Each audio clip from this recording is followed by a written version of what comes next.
So as soon as he leaves here at midday, you take yourself and you go to the Olympic Garden Station. You ask for him, and believe me when I tell you, you don't get any better looking than that. So go there and meet Assistant Superintendent of Police, Mr. Grant.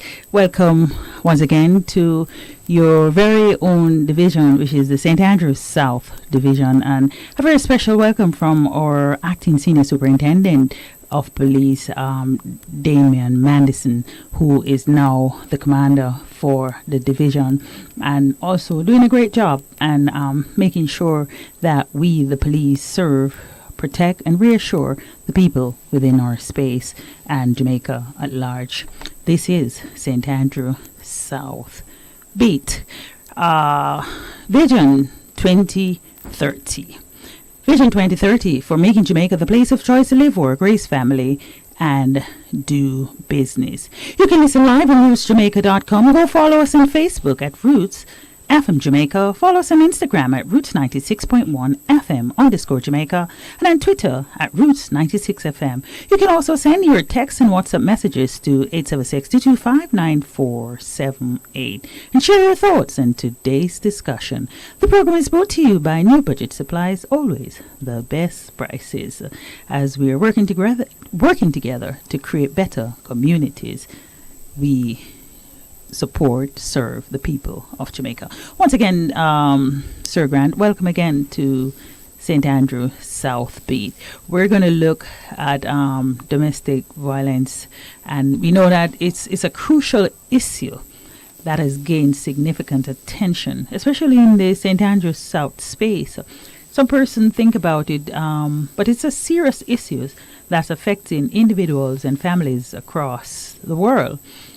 We're focusing right now in St. Andrews South and the challenges that we're having within the space. Some persons probably think that if they're with someone and they're hurting you, then it's because they love you. That's why they're doing that to you.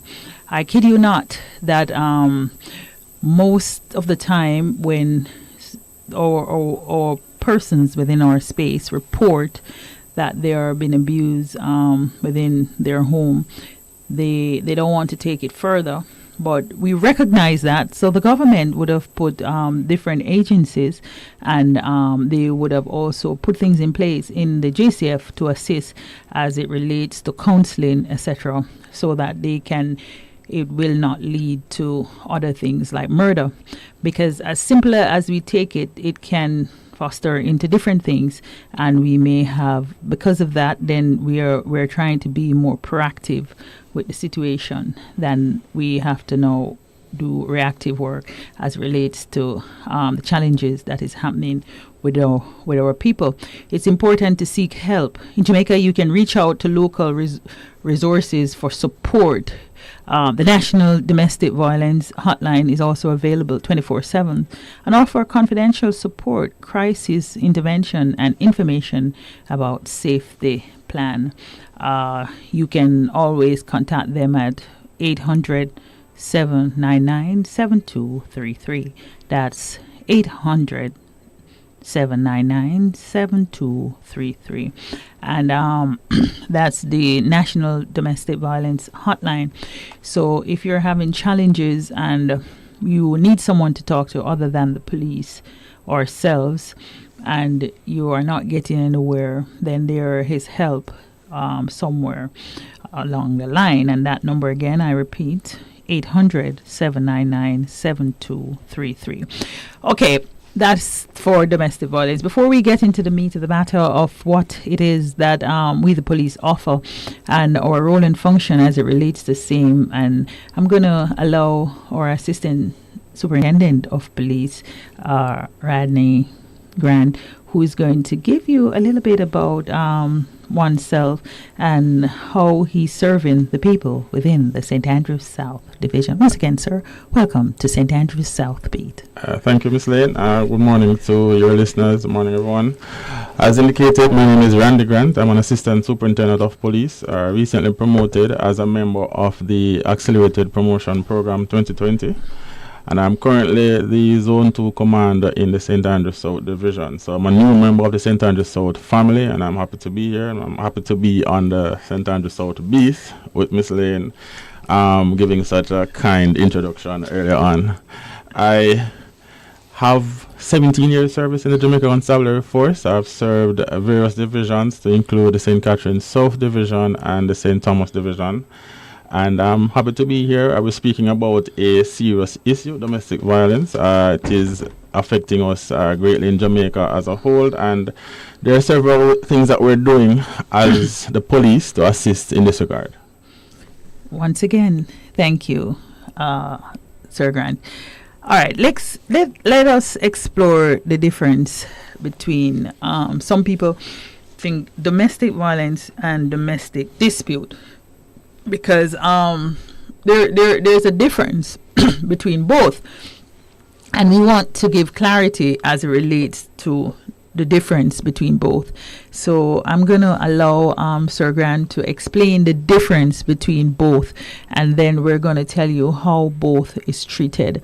And some of them comes with criminal.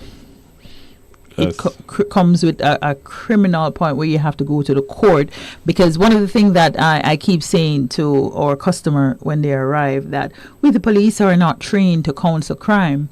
So once you commit yourself criminally, there are laws that provision is made with laws for that. So it's not a case that a crime is committed and then we're going to go into a room and counsel the situation. We're not trained to counsel crime. Some persons believe that if you're an adult and you don't wish to go any further, it's a different case. But with a child, and we're agent of the state, we can't counsel crime. And to say that, we're going to talk about it. If somebody died and his two children, they said, all right, once you bury the child, all is well. It don't work like that. All right, so we're not trained to counsel crime. There are other agencies that are put in place for that. And that's one of the things that we want our customers to understand as it relates to crime that is committed on the domestic violence and the domestic dispute. So our superintendent is going to explain the difference between both, because it's not the same thing, literally, sir. Right. So I want to point out that because of the seriousness of the issue and the frequency with which we have received these reports, the Jamaica Constabulary Force saw it fit to implement a domestic violence policy. Now, according to that policy, domestic violence is defined as the infliction of harm or threat or harm perpetrated by individuals within the context of a relationship, whether through intimacy, blood, or law, and includes sexual and physical violence as well as mental, emotional, and financial abuse. Now, practical demonstrations of domestic violence involve intimate partner violence, which is termed spousal abuse, child abuse, sibling abuse, same-sex relationship abuse, and abuse of the elderly. Now, domestic violence can occur in private or public and usually manifests as verbal abuse, threat, assault, wounding, malicious injury to property, and ultimately murder. Now, I want to point out that when some persons hear the term domestic violence, they think about only actions, but domestic violence can manifest through omissions as well. Now, where the perpetrator maintains power or control over his or her victim. Now, the actions may include physical, sexual, psychological, or emotional, verbal abuses and threats, while omissions include but are not limited to confinement and or deprivation of physical, financial, and personal resources. Now, the term domestic dispute is generally a broader term, as it typically involves an argument or conflict within a household. However, it does not necessarily fall within the categories listed in the definition for domestic violence. So the persons don't necessarily have to be in a relationship or related, and of course it can expand to several premises. All right. In summary, Sir Grant, domestic violence focus on abuse behavior within intimate relationship, right, whereas domestic violence involves conflict within and also regardless of the relationship between the individuals involved. Both terms address different aspects of interpersonal dynamics and require distinct approaches for intervention and support. So the Jamaica Constabulary Force, we have it's one of the crime that the JCF looks at very seriously, both it and threat. But we're focusing on that aspect of it. But it's something that we look at very seriously because we recognize that it can escalate to from one to 100 within a second. Yes. And some of the time, the reason for it is mild, and because persons will automatically get up in their feeling and believe that they should do this and do that, and in the end they regret doing same. So one of our reasons for being here is to educate our customers and the citizens at large that it's a very serious matter, and it can lead to a lot of things, including family disruption, children that are involved, and so forth.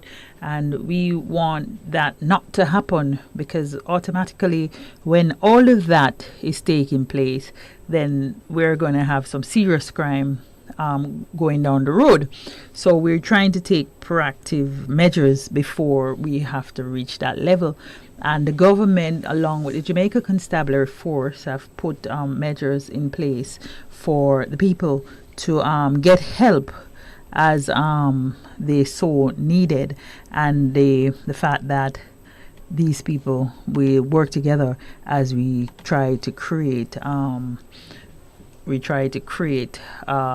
balance between what is happening within the space. All right.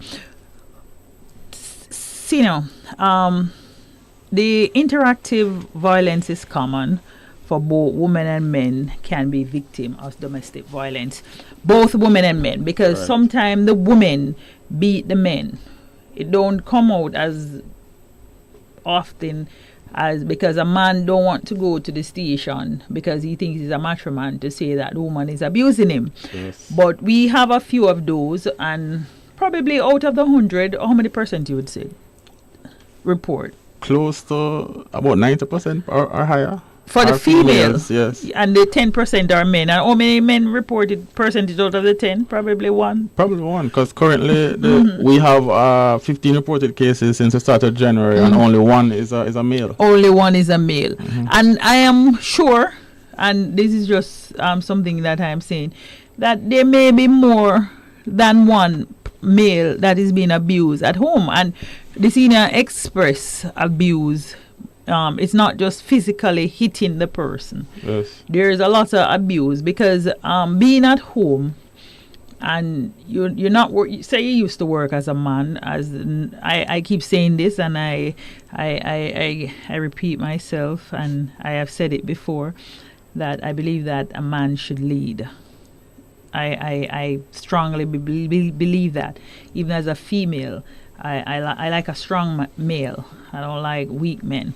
So even if the person is not working, I still believe it's not just the money, because I'm working more money than you. Yes. Then as a female, I have more thought than you, and then I start to abuse you. And that is where we as females sometimes fail to understand that it doesn't work like that. And you see, one of the things that caused domestic violence and so forth is communication, and the manner in how you communicate with each other. The gender balance is a little bit nervy, because women thinks differently from men. True. Totally different. True. Totally differently. Because while you probably go out there and find somebody and take care of them, most women, probably 95% of the time, won't go out there and just pick up you and carry you home and just take care of you. No. True. True. So True. we have a different approach to Definitely. things than most men do. But sometimes the woman thinks that she's the head because she's making more money. Right. I don't believe that.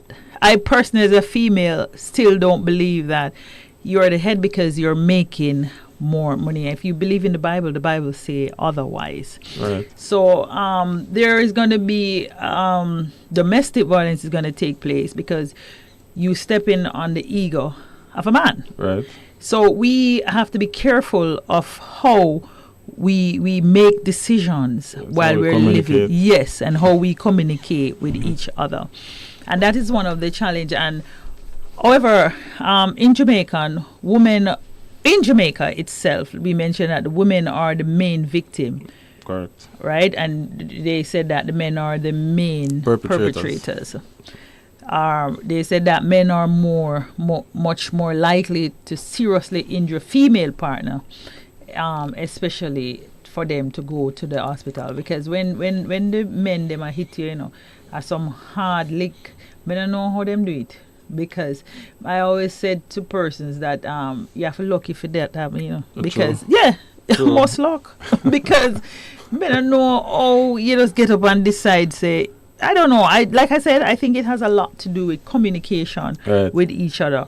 Women also are more likely to report the cases than men, Which we have seen. which we are seeing it now in our stats that the men are barely reporting, if any, because once they come, they think that they are marginalized in terms of you come and you can imagine you come and you feel like the police. We're trained, so we're not trained to think that as a man you're weak to come and report, say the lady is abusing you. We're trained to understand it from a different perspective. As it relates to diversity, the laws still covers them the same way, because it happens also from that aspect of it. So I don't want person to believe that and diverse doesn't mean just what we think. It also means pastors, religion, etc. Exactly. You understand? So a pastor can be abused, and it's okay to come and report it, even if pastors are counselors. Yes. All right, naturally. But if you're being abused at home, because these things happen, because you never know the person that you're actually dealing with. So these things happen. So the pastor might think it hard to go to the station and report that he's being abused at home, because some persons might look at it to say that then they can't counsel me. No. Yes. No. They look at it from that perspective to say that then him can't counsel me. What are some of the talk about some of the warning signs on an abusive personality. Right. Some of the warning signs. Right, because we definitely want to help persons to be a bit more proactive and try to identify persons who might have an abusive personality, as it may sometimes be difficult to identify these things when you're in a relationship with somebody that you consider that you love.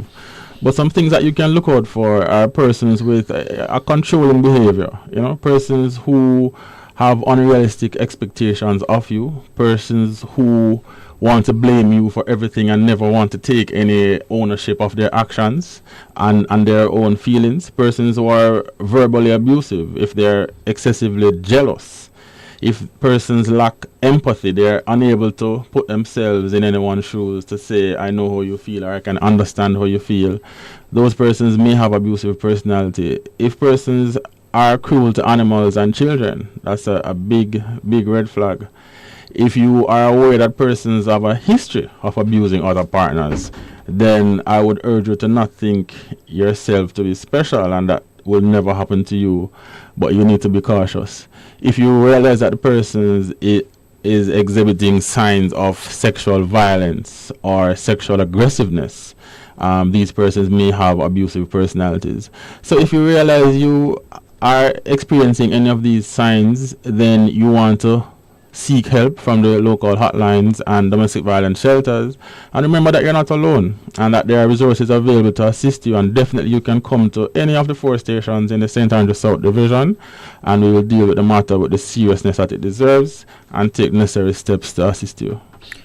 Thank you for that. The effects of spouse abuse on victims. What are some of the effects that we're looking at as it relates to the abuse on victims? All right, so the most common form of domestic violence in Jamaica reported to the JCF is spousal abuse. And while we've said earlier that both sexes are affected, women and girls constitute the vast majority of the victims and men are the main perpetrators. Now, the effects of spousal abuse on victims can lead to heightened depression, can lead to heightened fear, it can lead to the abuse of drugs or alcohol. The capacity to parent can be compromised as a mother who's being abused. It can also lead to low self-esteem, inability to sleep at night, insomnia, low productivity at work, as you're always on edge, always concerned about what is going to happen at home, how the perpetrator might perceive your actions, what you say all the time, so you're always on edge. And there's always the possibility that it may lead to further violence and ultimately death. It can lead to suicidal thoughts as well. Persons may just can't cope with all the abuse and lead to them harming themselves and ultimately taking their lives. So the effects are great, and ultimately the perpetrators can also end up killing the victims. And that is one of the things that we are trying to prevent as police officers, which is why we take the matter so seriously when we get them. Thank you, Superintendent, Mr. Grant. Once again, this is St. Andrews South Beat. We'll take a break. We'll be right back.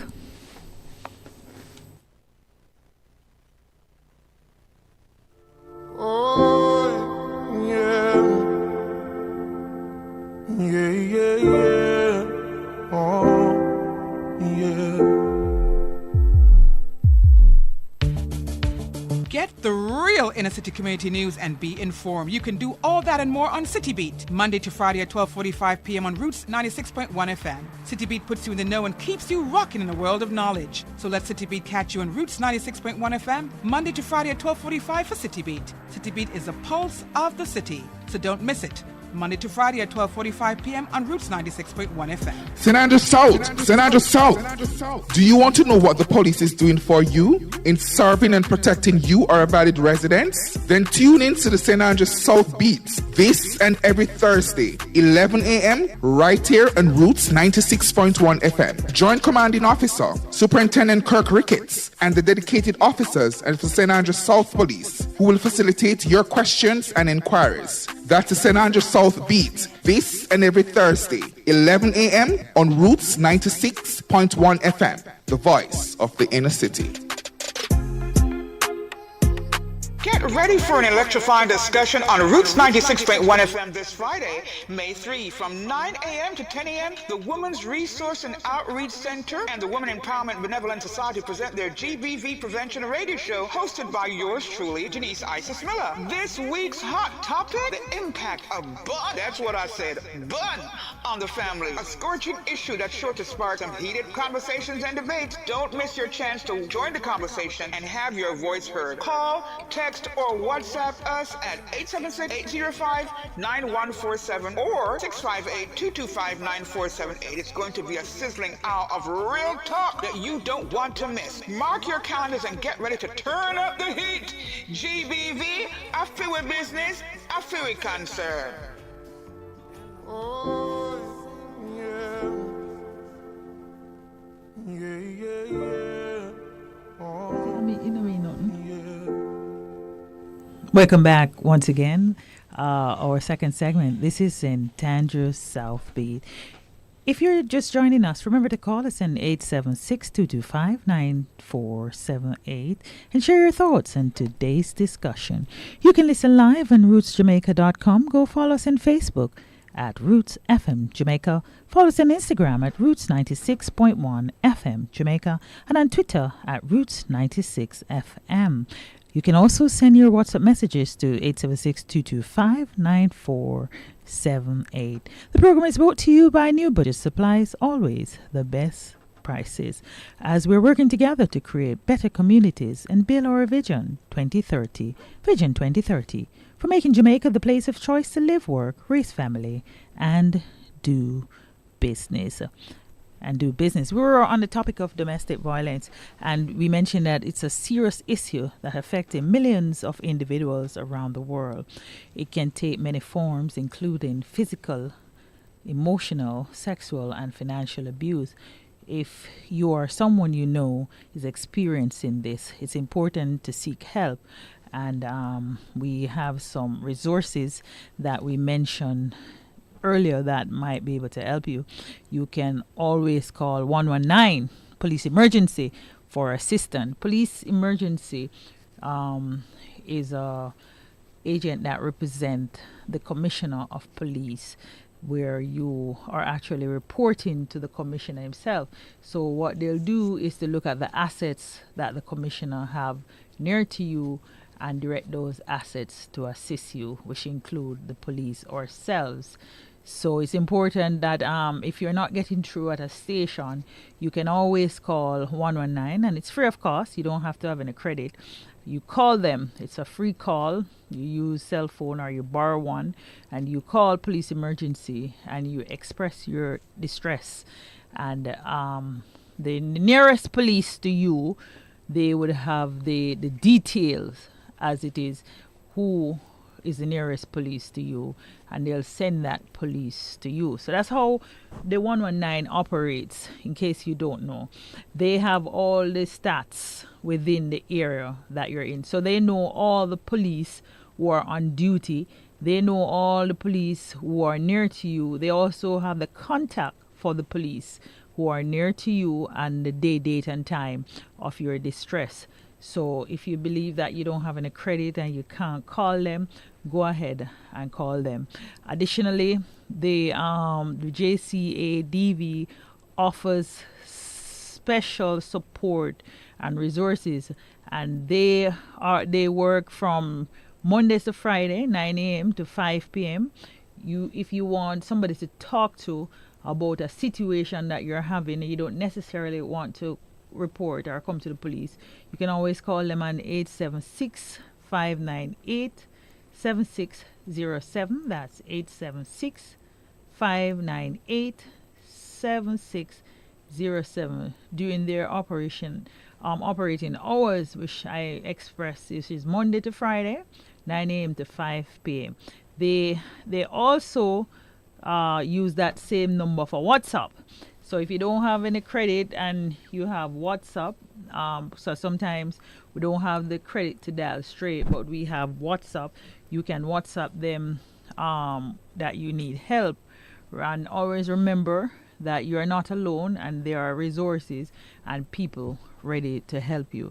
It's a serious situation that we're having across the world, and especially right now in St. Andrew South, because we mentioned earlier by stats that the female are most of the victim, and we're talking from stats here and not that we're gender biased to say that we're talking about the female being hurt and not the male. The only reason why we're debating on that because our reports are showing that. So we can't lean on the other side when there is just one report.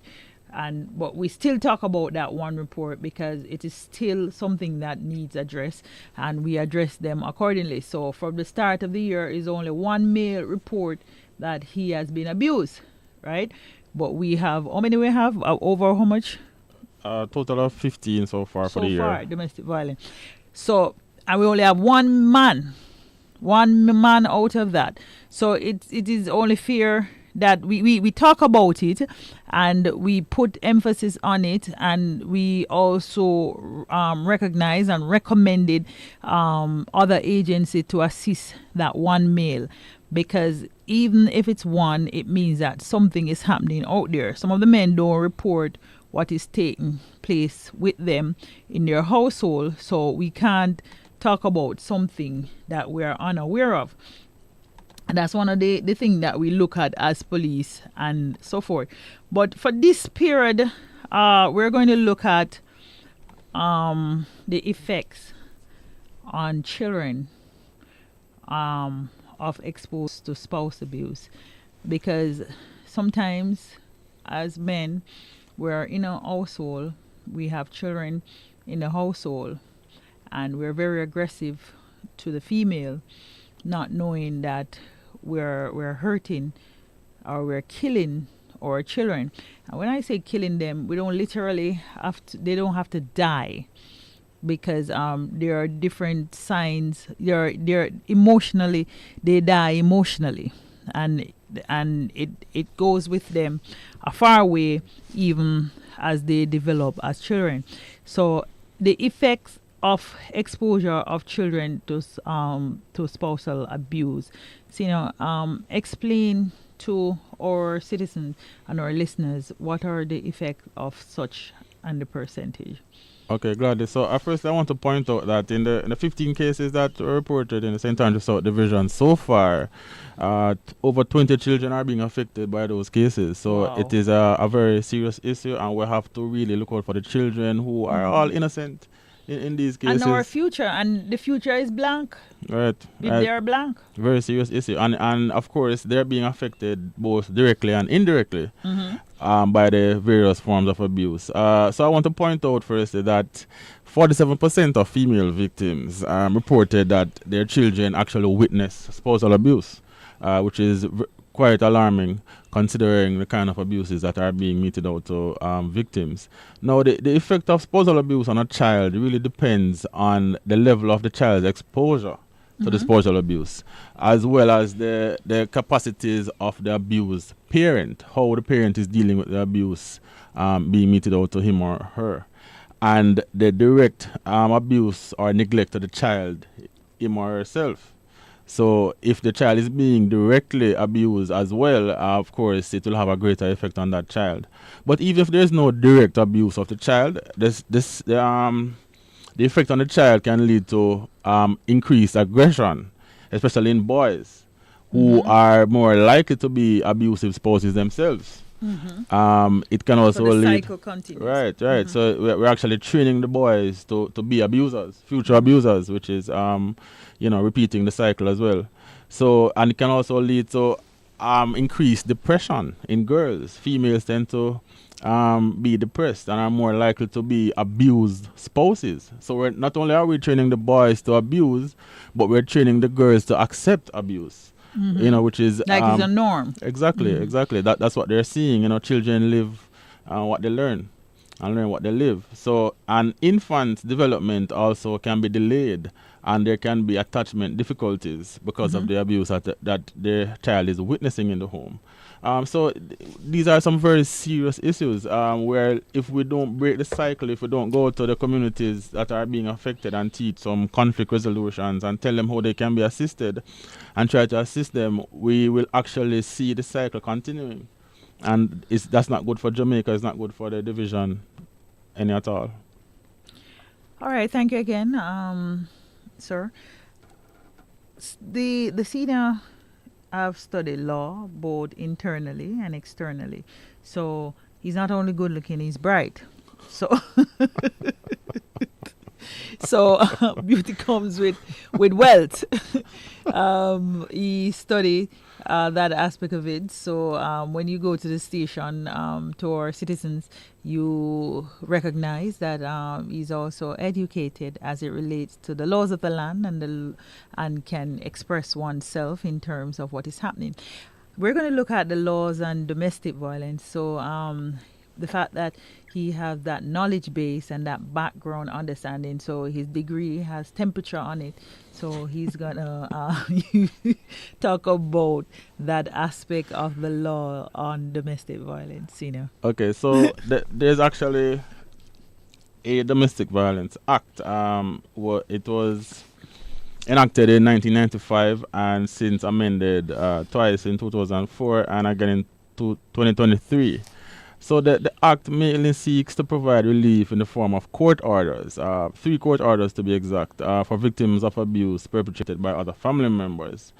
The overarching objective of the Act is, however, a social one, as it aims to protect and preserve a harmonious relationship amongst family members. Now, the Act provides for certain orders that offer remedies to the abuse, for example, the protection order, the occupation order, and the ancillary order.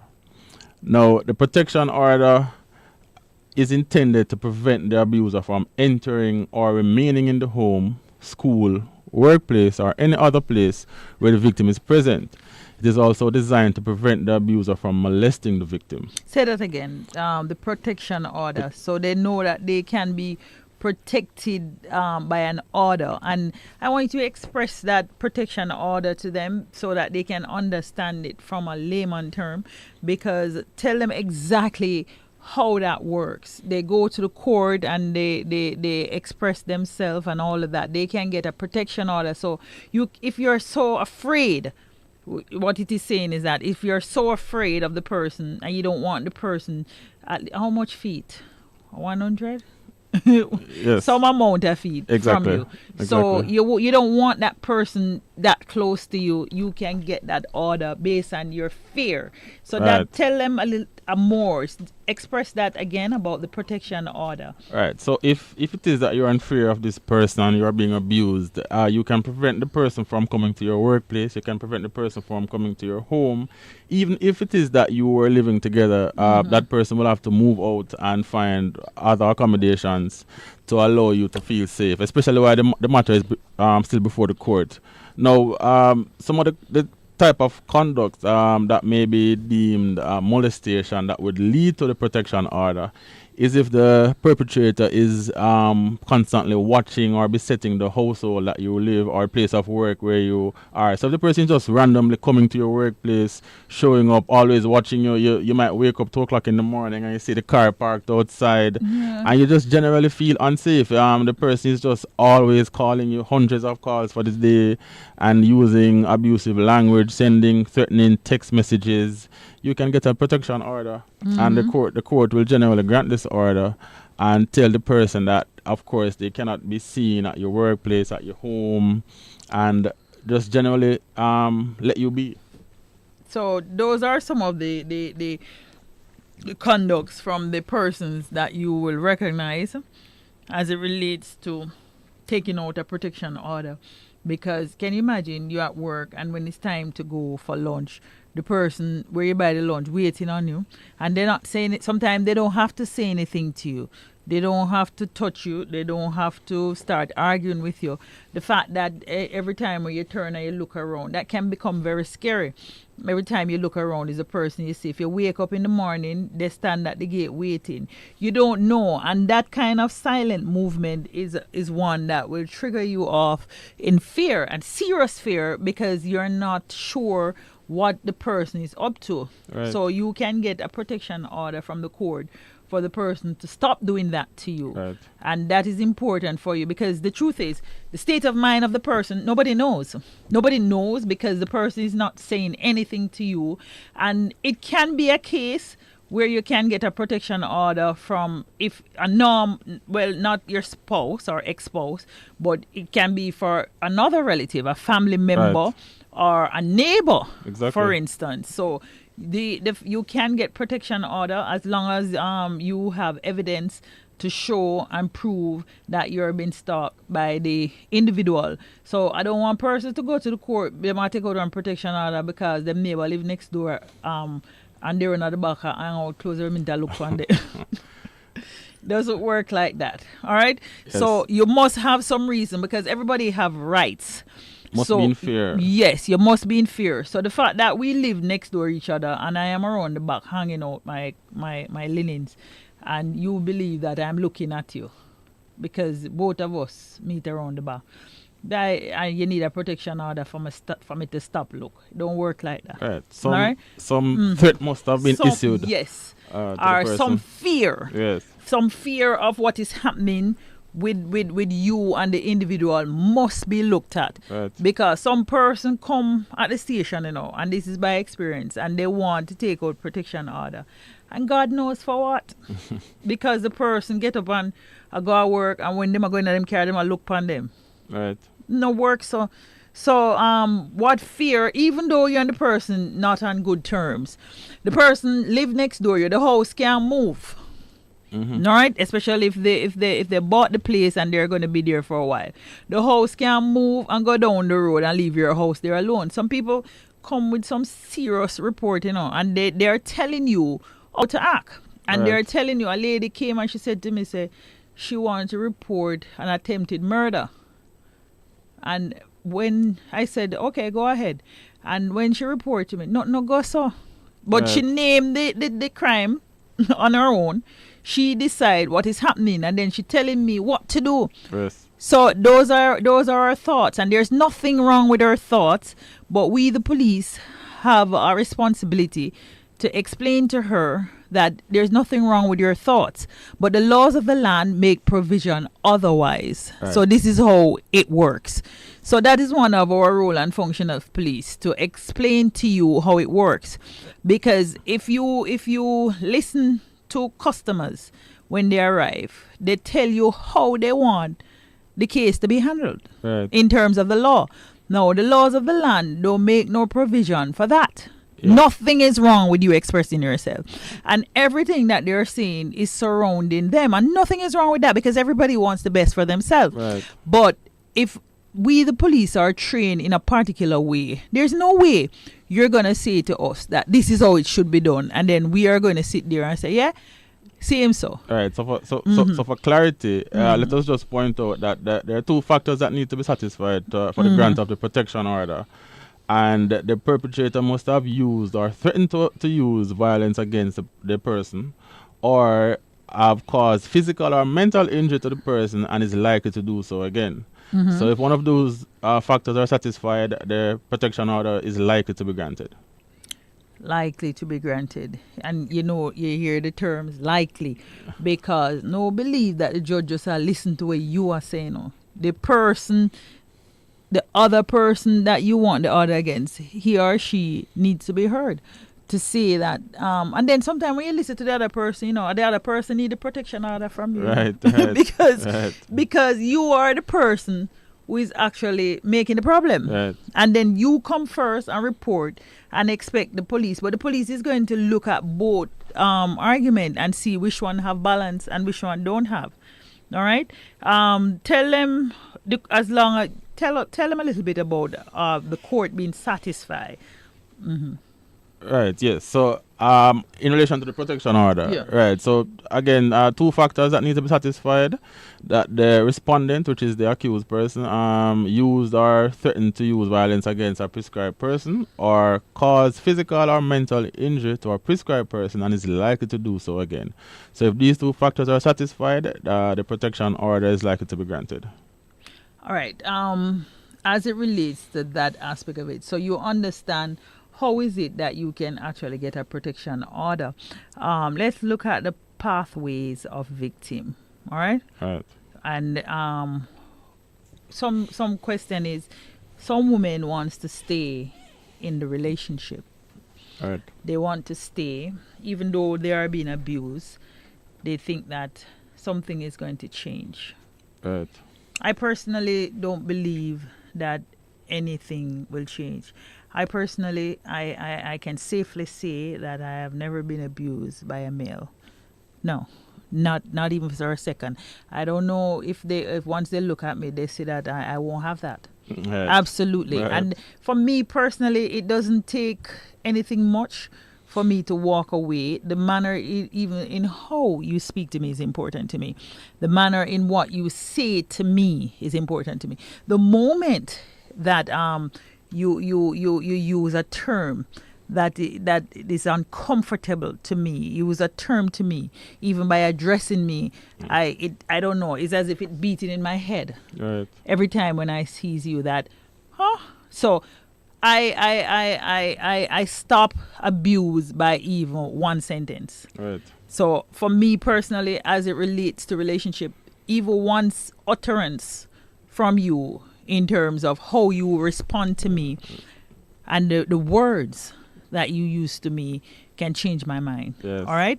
So I'm not going to stay in a relationship, but the question is why some women stay. I know why I won't stay, but tell us, why do some women stay or return to the relationship? Well, so we alluded to it earlier when we indicated that female children who are exposed to abuse actually think that it is normal. So they are more readily to accept the abuse as normal or as something that they term to be love. That's what they saw growing up. So they might actually think that this is how love is shown, which is wrong. And of course, the women, some women are totally economically dependent on the man. So they're concerned about, if I should leave this man, how do I survive? Where do I go? How do I eat? How do I go to work? And things like that. Of course, one of the most prominent factors is probably fear. Because of all the threats and abuse that were meted out to her, she may feel well, him or her, because well, both we still have one male report yes, in the St. Andrews both South sexes, division. right? So they may be in fear because of all the threats. The kids might be involved and they may be concerned about what will happen to the children. The men or the abuser may threaten that they will get the children, and they're afraid that they will lose their children, and they may be afraid that the police or the courts won't be able to protect them. So the fear is a huge factor. And of course, there's social and community pressure as well. Sometimes parents encourage children to stay in abusive relationships. Unfortunately, that is the case. And of course, there's a desire to want to keep the family together. And not want the children to grow up in separate homes. And of course, as well, religion tells them that they should not leave. Try to work it out. But of course, there has to be a point where you say, no more. Yeah, because he might or she might gives you flowers. Right. But there's going to be a day. I think there's a poem that states that he give you flowers and every time that he abuse you. Exactly. But there's going to be a day when you're going to get a permanent flower from him or her because the men are being abused. We are still at the point. I don't think we'll have enough time to talk about that, but victims leaving relationship and reporting the matter to the police. The police action to domestic violence. Let's give them a summary of that. All right, so essentially the police will appreciate the report in a professional manner with confidentiality and tact. We will record a statement with the relevant information, issue a customer reference form, that is a receipt to the customer. If the customer is injured badly, then we'll assist them to the health facility. If not, then we'll issue them with a letter to go to the facility, and dependent on the offense that is involved in the matter, whether it be threat, assault, then we will either warn the accused or prepare the file for court and place the matter before the court, and of course advise the victim how they can seek help and how they can get some of the orders that we mentioned earlier from the act. Correct. And let me emphasize to our listeners that all reports, not one, not two, but all reports of domestic violence abuse must be recorded in the Jamaica Constabulary Force Station Diary and a receipt given to the person making the complaint. So when you go there, you make sure that the police give you a receipt, and that report must be recorded because you never know. You may need that report and that receipt as you move along. I see Ice is nodding her head, so it's almost time for the 12 o'clock time signal. So we have to wrap up a little bit. Let me wrap up with a few minutes that we have.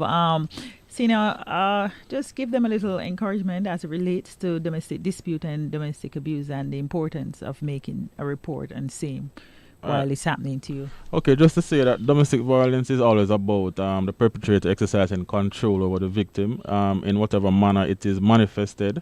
There's no excuse for domestic violence, none whatsoever. We want persons who are victims, both male and females, to report to the police and tell us what is happening, and we'll do our best to assist you. We take these matters very seriously in the St. Andrews South Division, and we want to work with you to improve your lives and help you feel safer in your own homes. This is St. Andrews South Beat. We thank you, Superintendent, for making it St. Andrews South Beat. Thanks to ISIS and thanks to our listener for making it St. Andrews South Beat.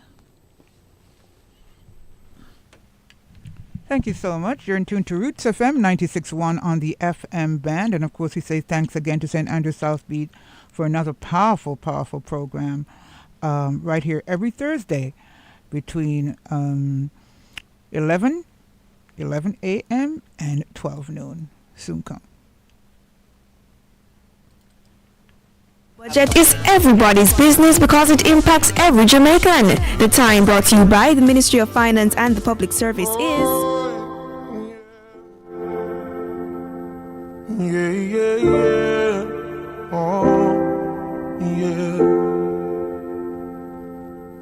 If you give a little more than you take, and if you try